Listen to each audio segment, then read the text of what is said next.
Well, it's been a long time. Shouldn't have left you without a dope beat to step two. What you supposed to say? Step two, step two. You look at me like I'm crazy. All righty.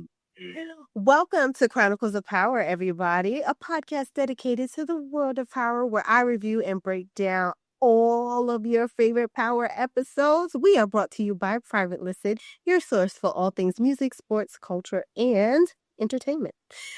Today, we actually have a special guest host in the building with me today. He goes by the name of Mr. Power Universe. And just in case you don't know who he is extremely opinionated. He has some takes that I cannot get jiggy with. Oh, But- shit. and we'll get into some of them later. But I value his opinion, and I like that he is a staunch advocate for the shows, and he just wants to see the best story told. And that is the reason why I think he's the best person to co-host the very first episode of Raising Kanan of season 4, episode 401, titled Gangsters Don't Die. But what do? They get chubby and they move to Miami. Who knows what song that's from? That's very true. Yes. But they this episode was written by Sasha Penn and Albert Minnis. Now, Albert has been writing for Power for a very long time, and obviously Sasha Penn is the creator of the show, and he was a contributing factor in the original iteration of Power, and it is so great to have him write the first episode for us again, because we always know that all of the details are going to be stitched in, and that is why I like when Sasha is at the helm of writing a show or creating a show or writing an episode. He always puts an exclamation mark on top. Now, there is some business that I want to take care of before we start reviewing the show. I know we're all excited, but you can find us on YouTube.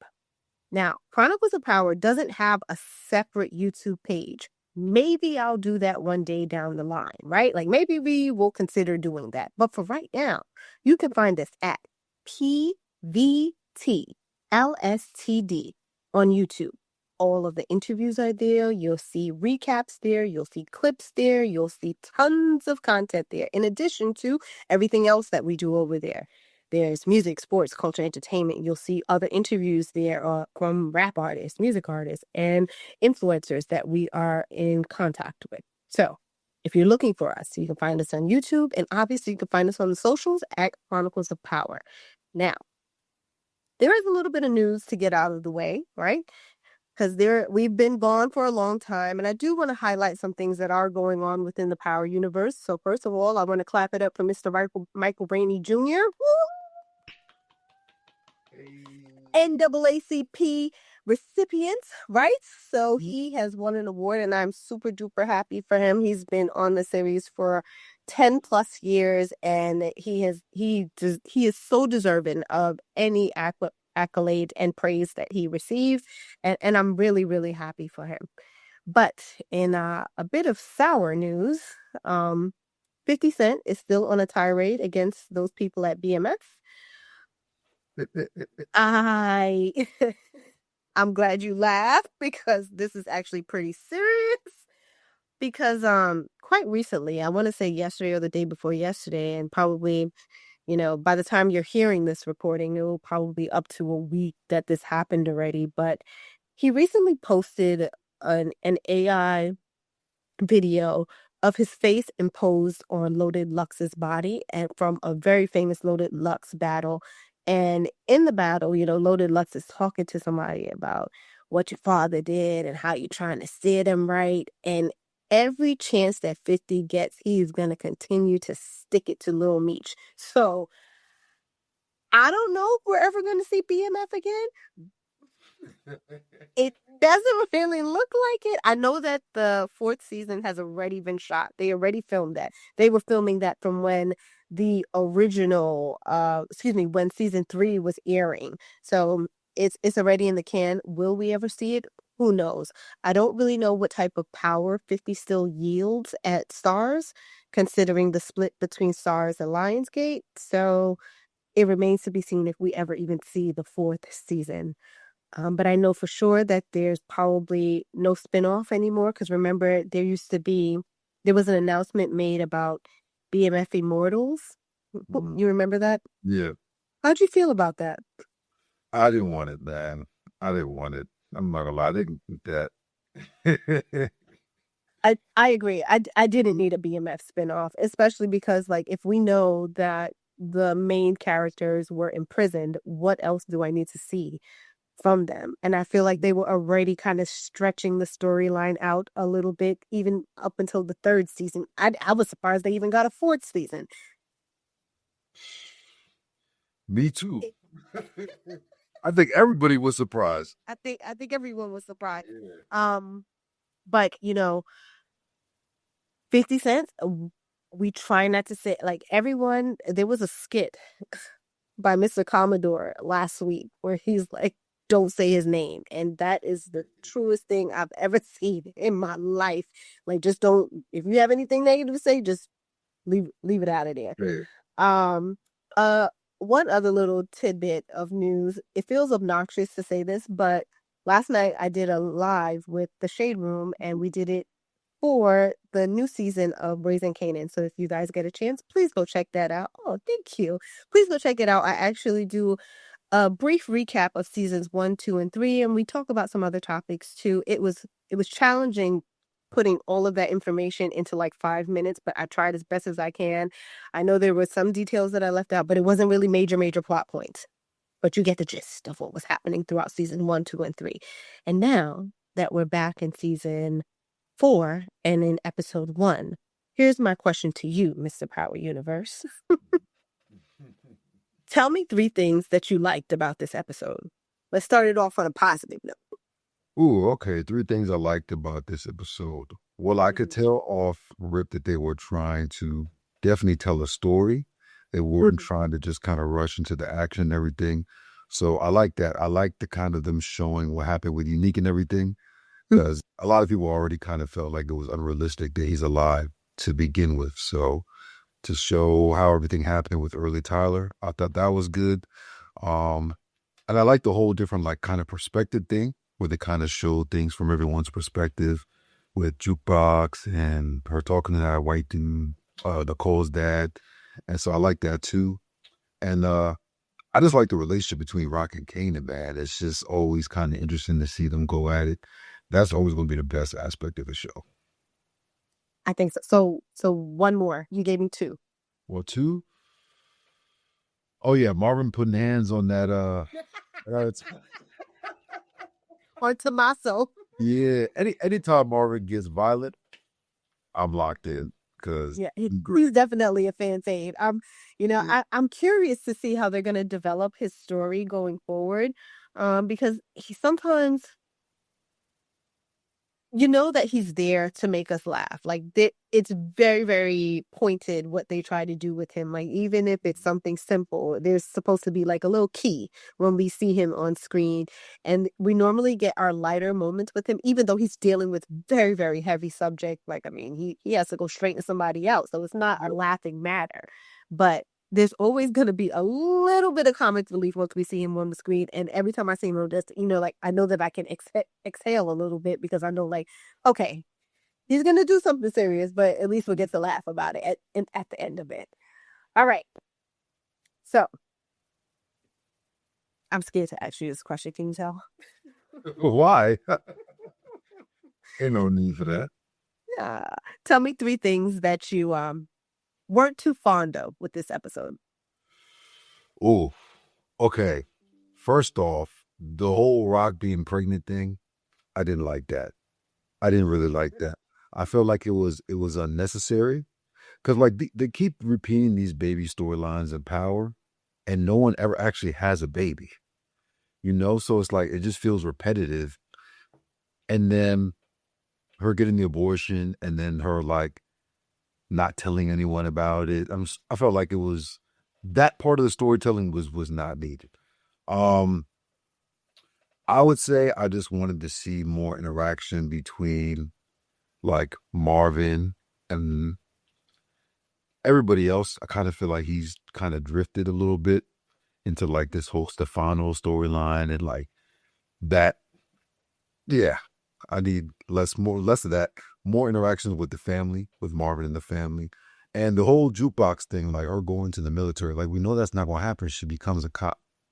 So I don't understand why they're kind of teasing that, you know? Um, hmm. I think I may feel a little bit differently about that. So you said you didn't like the abortion storyline. Yeah. You didn't like Marvin being melded into Stefano's storyline, and you don't like the army play that's coming with jukebox. Yeah. That's interesting. Okay, I have some rebuttals there, but I'll give you three things that I liked first, and then I'll give three challenges that I may see. It's not that I necessarily didn't like them, it's just that some things kind of fall flat. Um, so three things that I liked. I like that we got to know the grandmother more. Mm. I like that her lines in her scene with Kanan when they're talking about her grandfather Elijah, it just reminds me of my own family, right? Because there's a way how they move within my family, whereas, oh, I'm only telling you this. Only you are privy to this information. Oh, I'm sick. I don't want anybody else to know. Like, I've literally gone through that in my own family. Like, I remember finding out that my grandmother had, like, I didn't know at the time. I guess I was too little to even conceptualize it, but I was too little to understand what diabetes was. And I think she had like an open sore on her foot, and I was the only person that saw it. And she made me not tell like my mom or my grandfather or my aunts. And then when they found out about it, do you know how much trouble I got in? They was like, so don't know.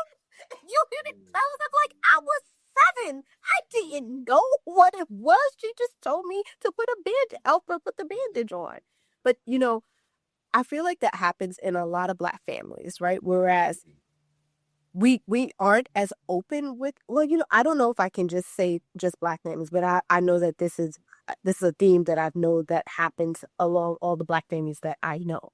So maybe this is just anecdotal evidence, but we aren't one to necessarily tell everyone, hey, my grandfather has cancer. My grandfather didn't even tell us that he had cancer. My grandmother didn't even want to tell us that she had diabetes because, like his grandmother said, I don't want everybody else making it about them, or the other one is fussing over me and doing things they wouldn't normally do, which is why I feel like she didn't want to tell Rock and Marvin and Lou, because she wants them to come to her on their own accord and not coming to her out of sympathy. And that is something that I related to in that scene, because they didn't want people to feel sorry for them. You're just like, hey, if you're normally gonna come here, you normally come to visit me, that's when you do it. So I actually really liked that scene. And then I liked how we got to see everyone's point of view about the grandfather. I really liked the storytelling there. I like that Lou described him as a creative, as someone who was good with his hands, and we talked about his own experience with him. Same thing with Marvin. Marvin is like, hey, he was great. Do you know what it's like to see him put somebody else on the back? And I loved him, but that's why I'm so disappointed in him. And I think a lot of us can probably, whether our parents are alive or deceased, like we can relate to that, because you're not going to like your parents at every move, every decision that they make. And I think that's one of the reasons why they had that conversation with Kanan, for him to see that you're not going to like all of the decisions that your mother makes. But just remember that she loves you and you should love her too. But she then comes over the top and says, and this was another thing that I liked, she brought it all home and says, I love you enough for both of us, pretty much. You may not like me right now, and you may even hate me, but I still love you. It doesn't even matter. You don't have to love me for me to love you. And I feel like that is the whole theme of their story arc at this point, because her love, she shows it in such an aggressive manner, whereas it's, I'm going to do this and you can ask questions later and you may or may not get an answer after. And that's probably one of the reasons why I like that character and why I think that it's necessary for TV. Now, three things that I didn't like. So you mean to tell me this whole time we was watching this show, Unique was just sitting in the shadows, just in a car, just in the background, just saw Juliana and his brother walking out of his girl house, just waiting outside of the warehouse. Now remember, when they walked up to the warehouse, did we see a car when they was walking by? So you remember that? I was like, so he was just sitting there in the corner, and then he walks in after they walk out with a bag of $500,000. What? Yeah, man. To be fair, I was prepped. I was prepped that this was going to happen. Like, he didn't explicitly tell me this, but we interviewed Sasha Penn after the season finale of season 3. And he says, you'll find out what Unique was doing throughout all of that time. And I was like, well, I hope so, considering he came back alive with a gash in his head. Yeah. Okay, that was one thing I didn't like. Or that I think was just like, made me do the Scooby-Doo face. And here come my cats. But the next thing was, Unique got beat to a bloody pulp, right? And then he got kicked down a hill.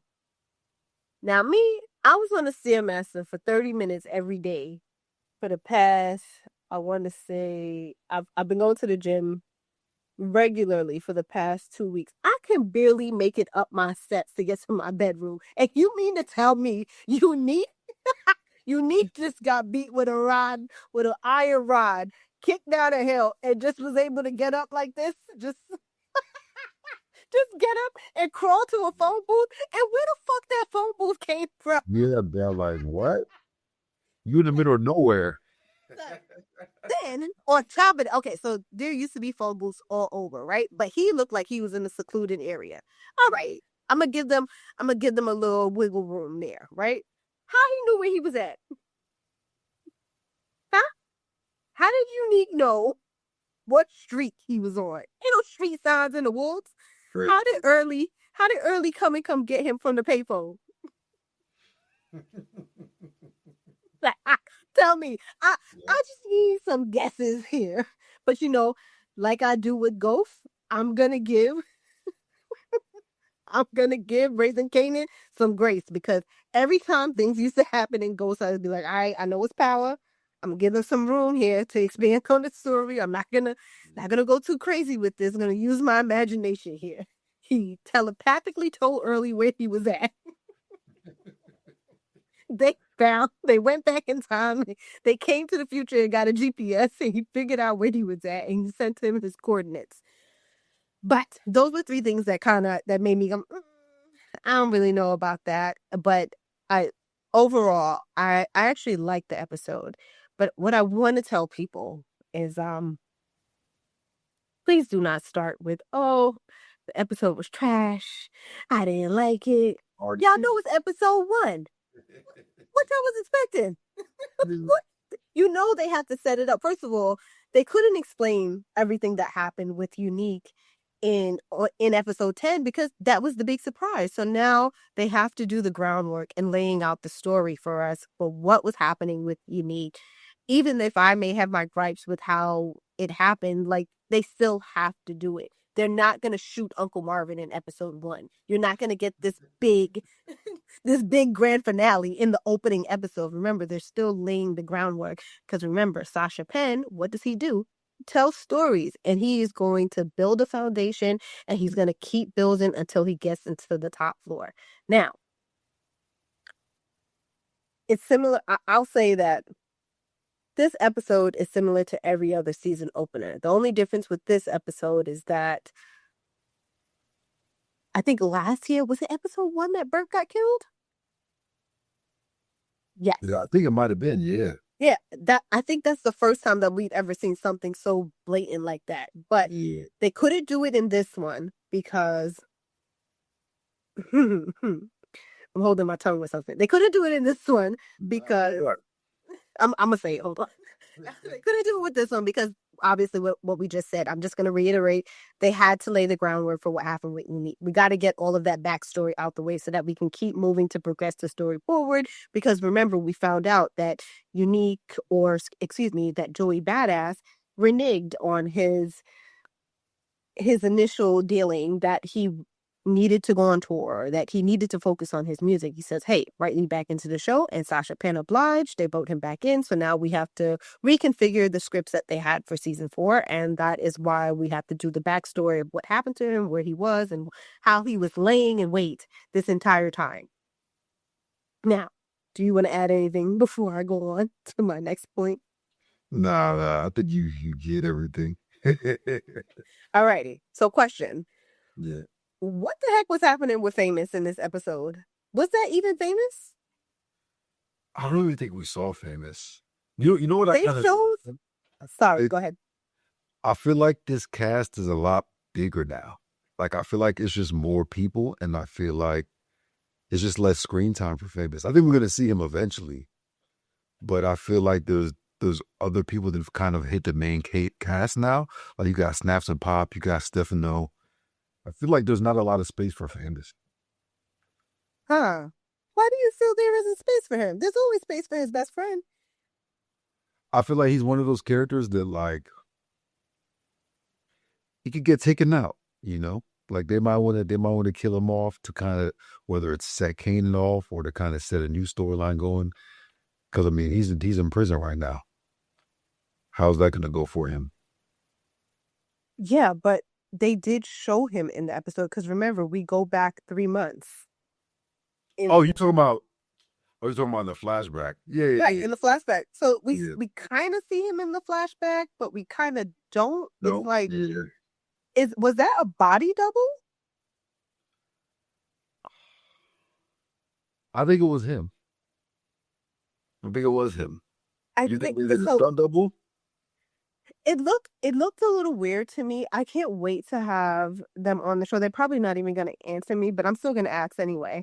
But it looked like it looked like a body double because the way how they did the shot, it was just the back of his head that we saw. There was one frontal shot, but it looked like an old shot from the old episode, from the episode 10.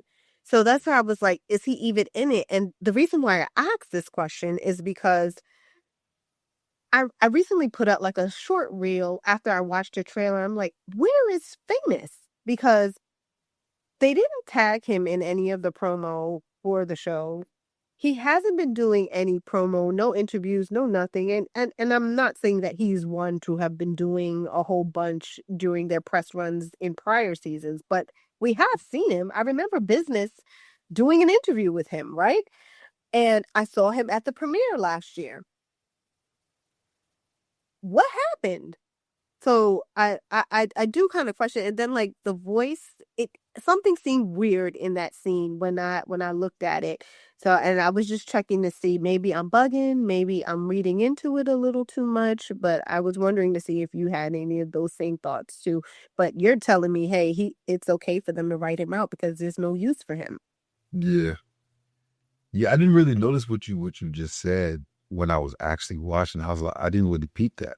But I have noticed how they haven't had him in anything. Like how do you see him do an Instagram post of him filming? Nothing. So I don't know if there's always something behind the scenes that we don't know. I feel like eventually it's gonna come out, but right now we're kinda in the dark. I saw someone write in the comments something that happened with him. I won't repeat it because I don't know how true it is. I mean, I've heard things in the background of stuff that may be happening with him, and I've seen him in person and interacted with him. Um, but I'll keep that interaction to myself.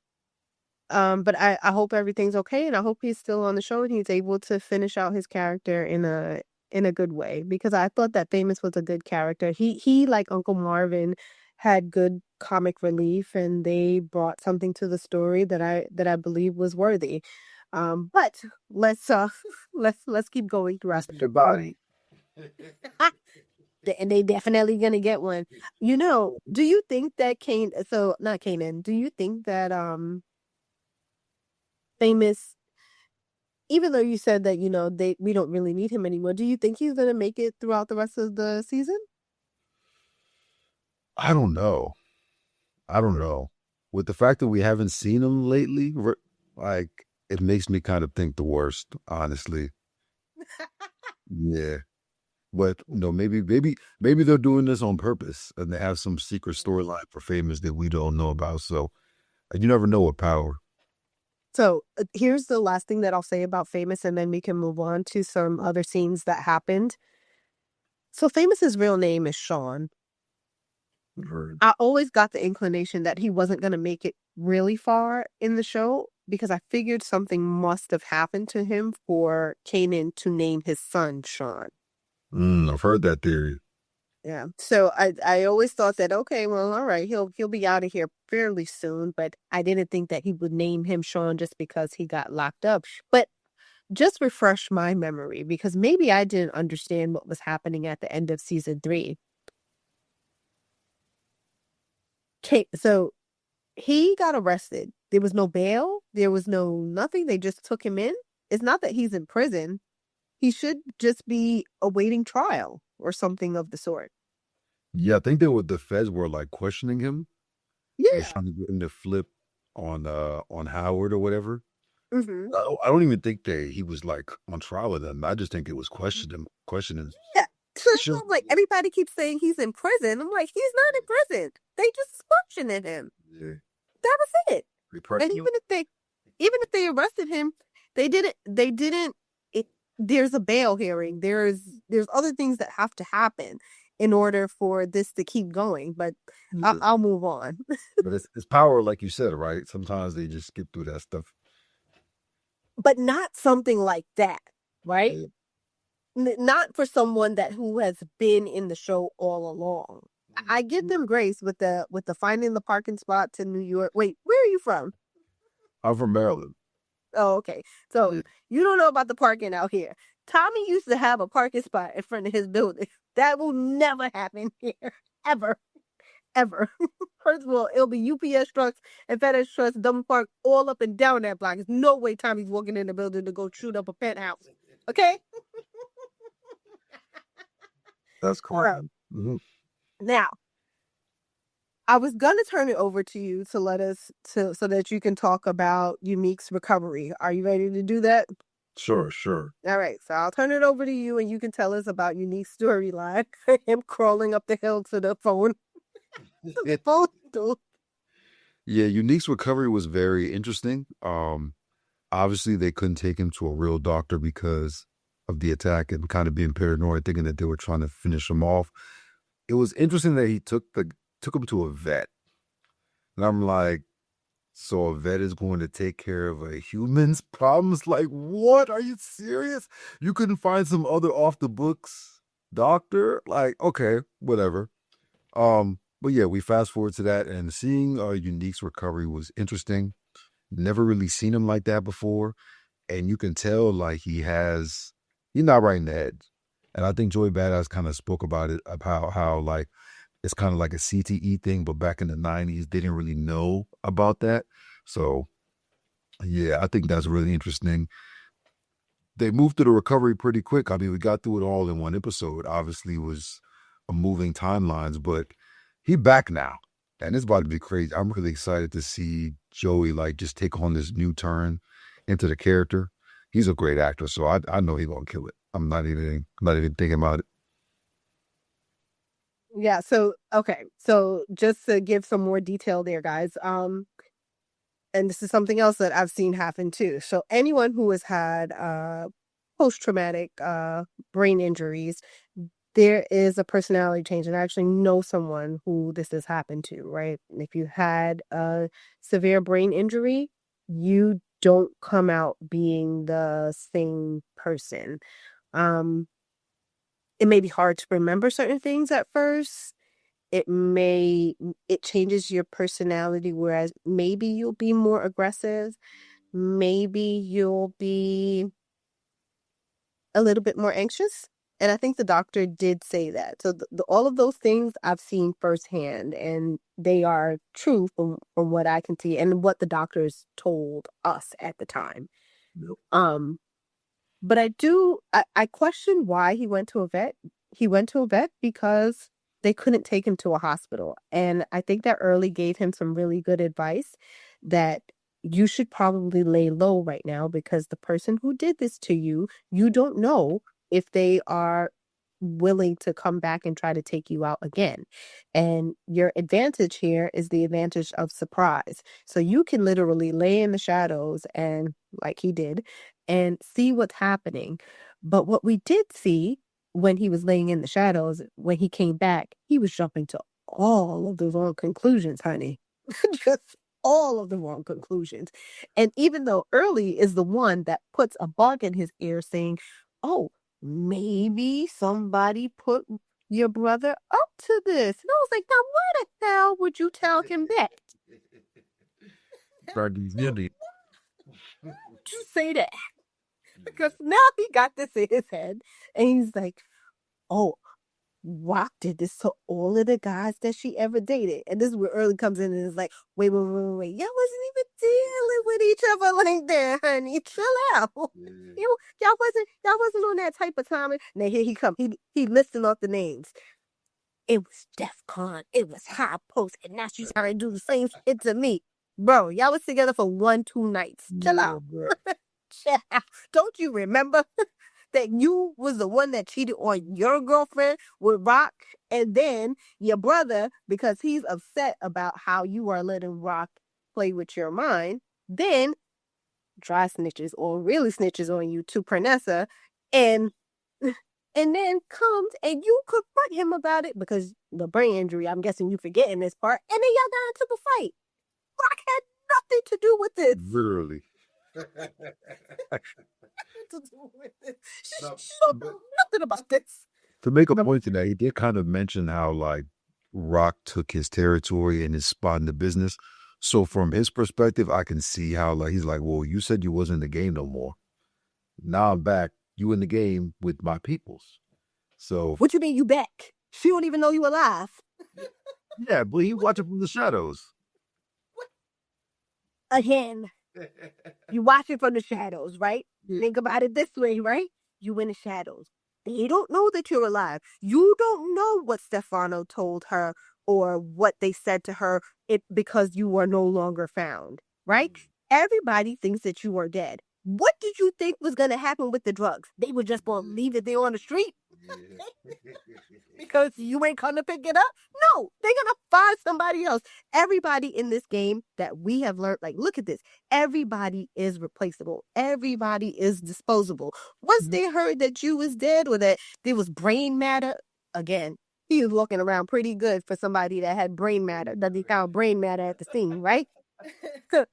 Yep. They said they found brain matter at the scene. What did you think that these people were going to do? You thought that they was going to hold your spot? You think that there's FMLA for a drug dealer?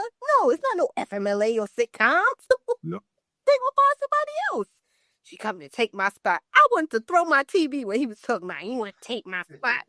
Shut your ass up. All right. So let me see. There is another scene that I want to talk about. So we talked about Unique. Was there anything else with Unique that we should probably bring up? Because I do want to get to Lou, because I have a question for you there. And then I do have a question for you about the abortion. Okay. I think that's all as far as Unique. We didn't really get that much. Just him watching in the shadows the majority of the time. Was that one scene where he tried to pull up on Lou, but that one woman walked out? Yeah. We're gonna get to that. So don't jump ahead too much. But we are gonna get to that. So we talked about grandfather Elijah. We talked about all of those storylines coming in and people giving their perspective on their grandfather. But I do want to talk about Lou for a little bit because when we get to the end of making predictions, I have some staunch predictions about what's gonna happen to the Thomas family. Okay. But so remember, we're 3 months back and we're starting to see the beginning stages of Lou spiraling out, right? before we even see him go cry to Scrap's mom, or before we see him end up in rehab, and before we see, oh, you, right? Before we see all of that, right? We see a pop-up from Jess. Yep. Do you think that her popping up may have sent him into an additional spiral? So we know all of the things that he was contending with, killing Scrap, not being able to get out of the business, feeling like he's under Rock's thumb, and not having control over his own life, and pretty much being the baby. Do you think that him seeing Jessica and her having a good life and looking good and being out in California and able to fulfill her dreams of being in the music industry, do you think that that's what made him start to spiral even more? Yeah, I definitely think that's like half of it. I think the other half of it is just her seeing him like that. You know what I mean? As a grown man to like not be in your shit, you're in your 40s and you're spiraling out. I feel like he was So probably Lou isn't that old yet. Remember, Lou is not that old. Lou is younger. Oh You yeah. So he's probably, maybe he's almost 30 at this point. Yeah. I mean, but even still, just being grown and then like seeing someone that you haven't seen in a minute, you want to be in a position where you look like you're doing well. But it's kind of the opposite. You're kind of going through the worst times of your life, and then seeing someone that you may have loved or been in love with Mhm. doing everything that you dream of, literally in the same business, like I'd be salty too. And you drinking and stuff, so it hit the little get harder. Yeah. Yes. I feel like that was the worst person he could have seen, like in that moment of time. Like, damn, I gotta show my face to you. Like, I'm messed up right now. Yeah, I mean that's the first thing I thought of. I'm like, damn, I gotta see my ex. I'm in here sweeping and putting up bar chairs. I mean, that's a, but to be fair, it was his open night. It was Yeah. his idea, and I'm pretty sure she has background knowledge of, because she did mention Crown, what happened to Crown, and they weren't able to find who killed him yet. Excuse me, and she knows that her brother just performed at the open mic, which is, I'm guessing, why she's there. She said she hadn't told family that she was in town, but she knew where to find him. And sometimes, even though the 90s was a while ago, Miss Ma'am, you couldn't have called him. He had a beeper. You could have beat him. You could have paged him. You could have said something like, "Hey, I'm in town. Is it okay if I stop by?" You don't just pop up on people like that. And she knew how he was. Like, why would you do that? But I do think that she is the contributing factor for why he started to go even more to an abyss of depression and sadness, because he wanted a life for himself outside of this. He was tired of killing people. And last night when we were talking with the shade room, you know, I came to the realization like that him killing D Wiz, that took a larger toll on him than we ever could have imagined. He really did not want to do that. Nope. And maybe we just took it too lightly and brushed it off when it happened in season 1, but that shit has been lingering with him for like the past 3 seasons, right? And it's hard for him to come out of it. And then on top of that, he had to kill Crown, but he had to kill Crown because Crown was just ridiculous. Mouth He and all. had to go. He had to go. But on top of all of that, having your sister say, "I own you," and he already felt powerless. He already felt as though things weren't going his way. I think bumping into someone, as we saw him bumping into Jess or her approaching him, we then see him come outside in a drunken stupor and getting ready to drive. These are his words: drive his car into a tree. And if the lady who owned the bar, I'm forgetting her, I didn't write her name in my notes, but I'm forgetting her name right now. If she didn't come outside and get him, I don't think there would be any more Lulu. Fact. Right? Done. Ah, boy, oh boy, oh boy, oh boy, oh boy. Alcohol is something different. Something different. This isn't a health podcast, but I recently read an article that they want to start putting Surgeon General warnings on alcohol bottles because of its link to cancer. And I'm like, people should have seen this from a long time ago. Like, why would we have to put a Surgeon General warning on on a liquor bottle for you to know that? Like, of course it's linked to cancer. It's alcohol. They just don't care. They don't care. They don't care. But I'm sad to see the progression of his depression. It breaks my heart to see what's happening to him. But I'm glad that his sister stepped in and swooped in and tried to save the day and put him in rehab. But when he was talking to Kanan, did he just so that I know that I'm not crazy. This is him the 3 months prior, right? It's not present because did you notice his face looked puffy? Like he looked like what happens to people who are suffering with alcoholism. Like their face looks puffy, they're not as clean shaven as they used to be. He still was dressed nice, but he looked really down, right? But that was the 3 months prior, right? Not currently. Yeah. Okay, okay. Alrighty. I just wanted to make sure. Alrighty. So we talked about Lou. I do want to talk about the abortion thing with you.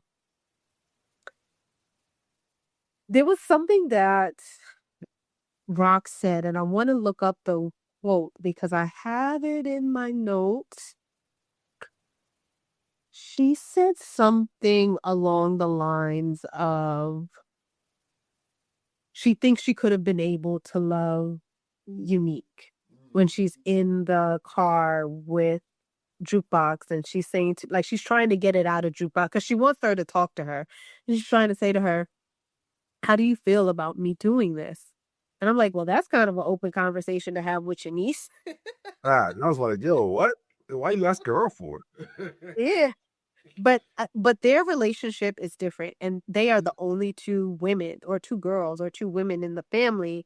So it's not like she's gonna go talk to her mom about this. So the only closest person that she has to her, who isn't mad at her at this moment, surprisingly, is Jukebox. I'm actually pretty surprised that Jukebox isn't mad at her because her mama got killed right in her doorway, and I'm like, I'm surprised she's not blaming her for that. Like, what type of mess do you bring to our family that someone is shooting up your house again? Like Yeah. every season, somebody is shooting at Rock. There was a shooter. There's a shootout at her house. Everybody knows where she lives. They drop scrap off at her door, and they just doing too much. But she says, just to bring it back to what I was initially asking, do you think that there's a world where a character like Rock could love Unique? I mean, based off what we've seen so far from her in the 3 seasons, I just don't think so.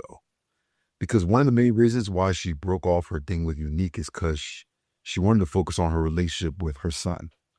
And we know how much she loves Kanan. So, like, you got to pick between one of the two. You know what I mean? The idea that you're going to love a dude who you were just trying to kill this man. Like, like, like I said this on the video earlier today. I was like, you were literally just trying to kill him and he was trying to kill you and he put your family in danger. Now you're saying that you could love him. And then some people brought up, oh, well, he saved her in that little blah, blah, blah. Don't matter. Like, it's the game. You know what I mean? Like, bygones be bygones, but love? I thought it was a 1-2 night stand. I didn't know that it was that serious. Me neither. I was surprised. I was like, what? Damn, this ain't Rock talking. Nah, this is a clone. Clone. Okay, so here's my thoughts on that. There's something that I heard Joey Badass say in an interview where they didn't ask this question, but he answered it. He literally had an answer for the question that I'm asking, and he says, "I believe that they saw each other, and because they see each other and they see what each other is doing, that's how they were able to come together." Mm. But it is for that reason why I think they would never work. He's not someone that is like Lou or Marvin, whereas he is going to take direction and take the bullying that Rock does, because he is a bully himself. Sometimes when two people are bullies, there can be a meeting of the mind, but one person will always have to succumb. There's always going to have to be some sort of compromise in order for it to work.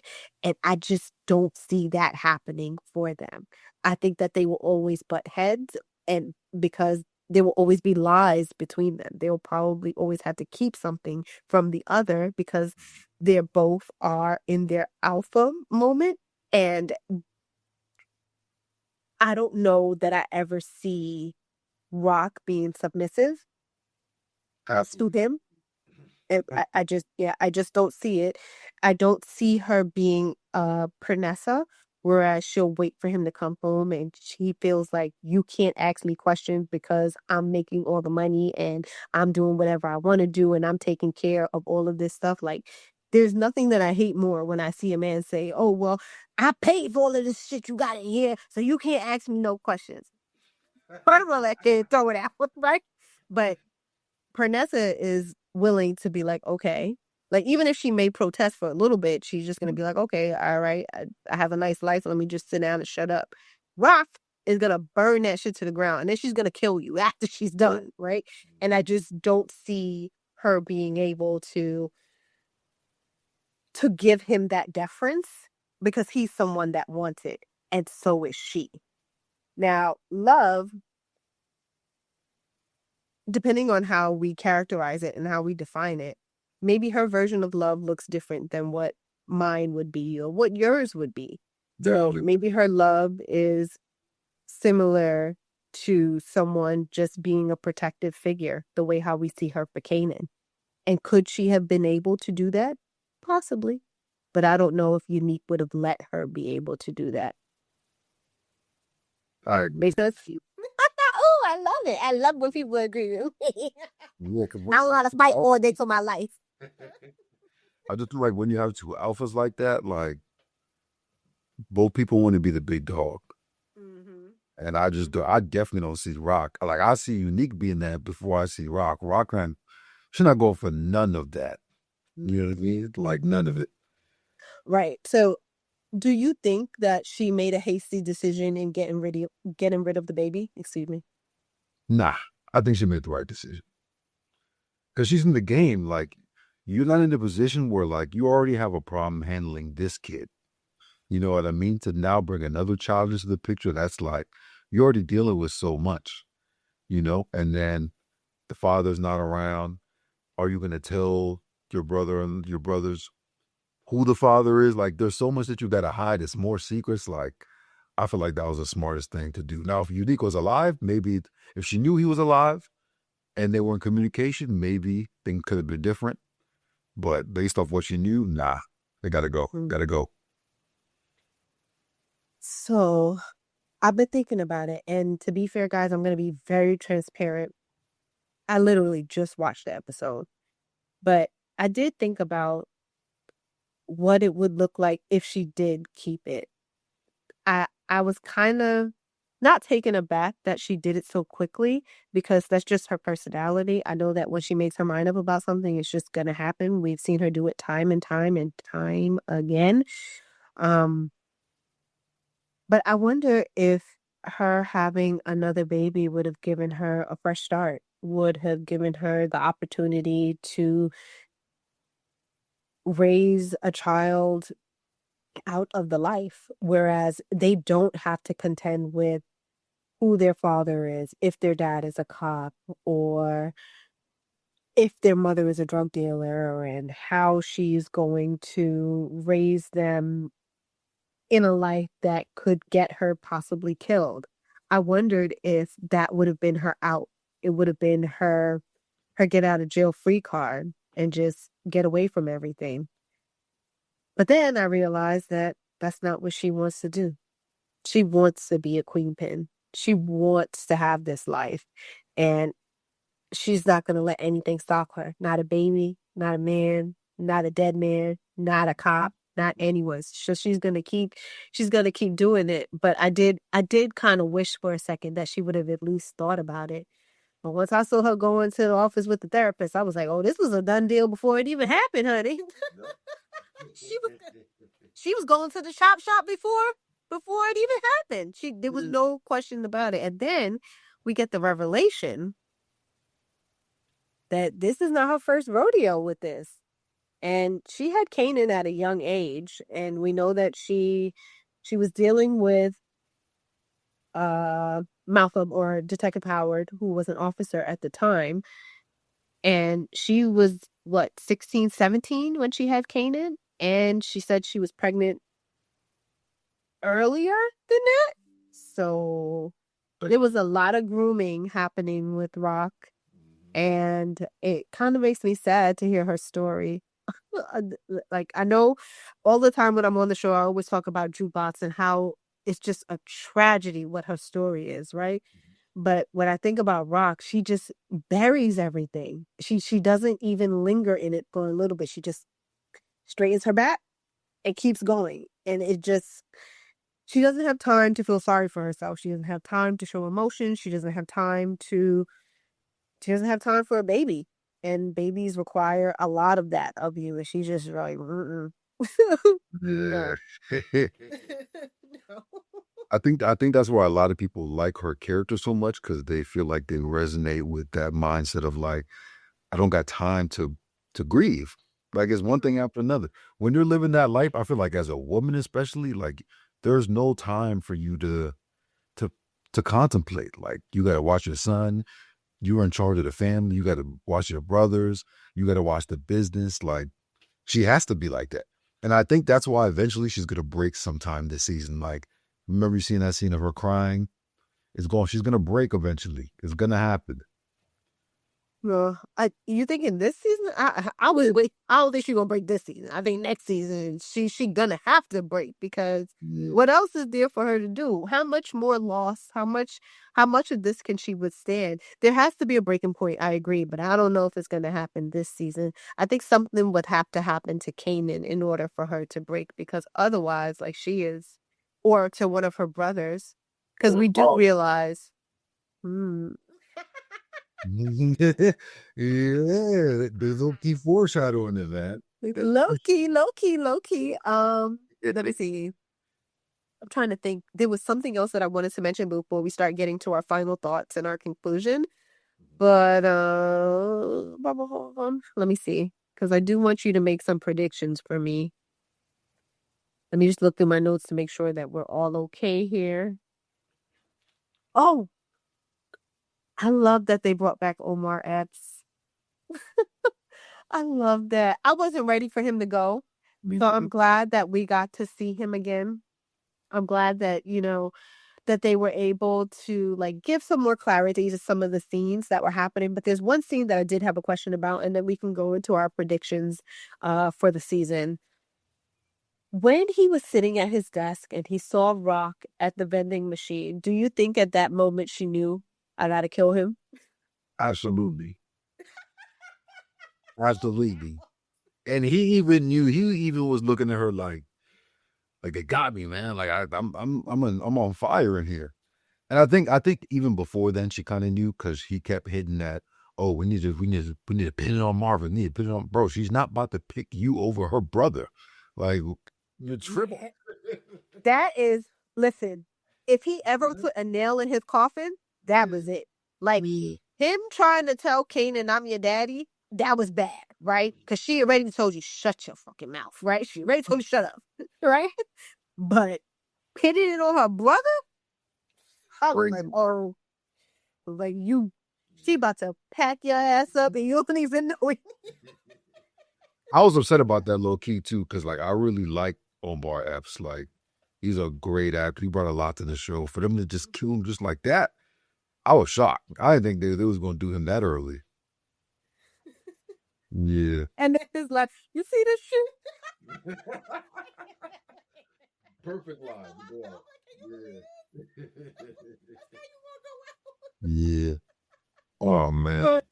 Alrighty. So I'm trying to think, do we have any the last thing that I'll bring up, because we did talk about Lou and Marvin talking about their dad, but that scene with Patina talking to Kanan. We did mention it earlier, but she looks so pretty in that scene. Oh my God, Always. she looks gorgeous. That's my little boo. That's your boo thing? That's my little boo. Don't tell Gianni. Don't tell Gianni. Hey, you better back off. We go to war for that. But was. Alrighty. So tell me.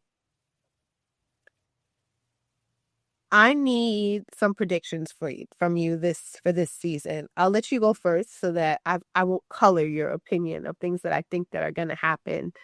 Um, make some predictions for me. I don't know if you want me to ask you about certain people or do you have like a list of things that you think is gonna happen? We have like 5 minutes, but you have 2 minutes and I'll take two. Yeah, so I think they kind of foreshadowed it, I feel like, but I feel like Kanan obviously gonna go into business with Rock. They're gonna be working together. But I feel like he's just gonna just I don't like that. Yeah. Yeah, I don't either. Mother and son business, I don't like it.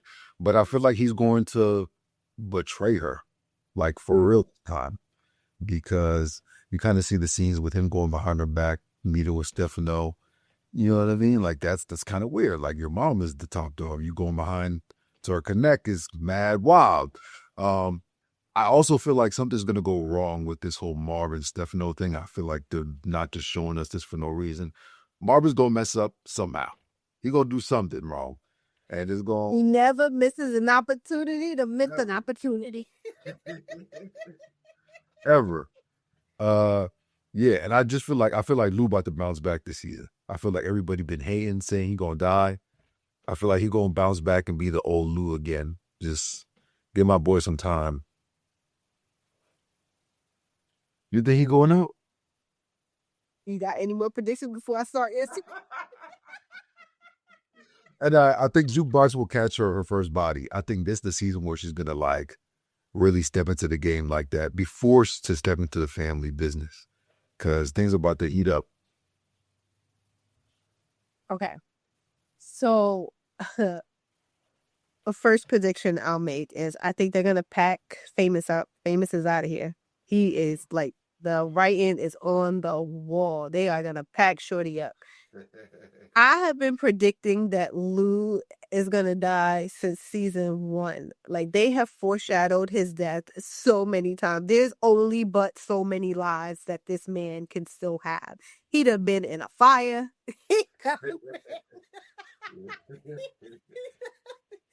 Threatened to kill himself. He tried to kill.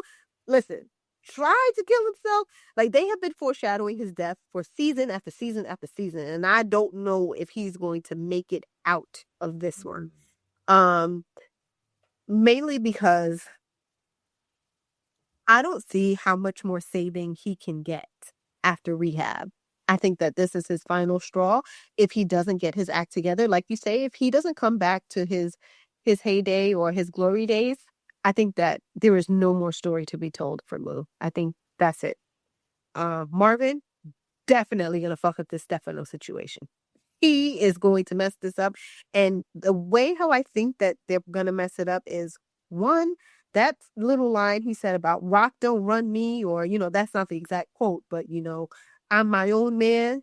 Yep. She's gonna find out and she's gonna clip this and it's gonna blow up in his face when she finds out that he messed up something that ends up going back on her because of Stefano. So yeah, he's gonna mess this up. But he's not gonna die. He'll be around. We didn't see Snacks and Pops this episode, so I'm wondering what they have going on. Unique. I think that I don't know if Unique makes it to season 5. Only because he can't be coming after Rock time after time after time again, and she's not gonna blow his head off. Like it's just if he makes it to season 5, it's because they reconciled and she explains it to him. And we know in Power that they never ever get to tell their side of the story. And if they do, like Spanky, it's already too late. If you're getting to tell me what you were thinking, that means that you're about to die. That it's over for you.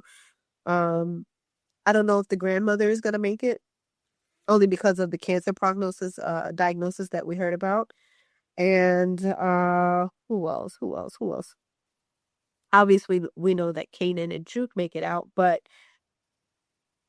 I hope that we get to keep Juke's innocence in terms of not being in the family business for another season. I really do. That may not be the best prediction because her trajectory doesn't look like it's going that way. I do think that I thought we heard that she did go to the army for a little bit before becoming a police officer, but I may need to refresh and go back to Power. But I thought that's what they said about her. But if I'm wrong, you guys can correct me in the comments. But I believe that that's what happened. And on that note, I'm going to say thank you, Mr. Power Universe. I hope that everyone, I didn't get to ask you about Courtney Kemp because I meant to mention this in the news. But I specifically stayed away from it. But hopefully you can come back on with me because I do want to talk about Courtney's new show that's going to be coming out on Netflix. We've been waiting for this for years, and we've been waiting for new material from her for a very long time. Yep. But just to give y'all a clue so y'all can go check out Mr. Power Universe's content, he said that Courtney messed up Power. So I'll leave you guys on that note. Please, if you liked this episode, please leave a review for me. Definitely give us a rating and definitely subscribe to us on YouTube and on Apple, on Spotify. You can hit us up at Chronicles of Power or me at Keemie Cakes on IG. Have a good day, everybody. Peace. Thank you, Mr. Power Universe.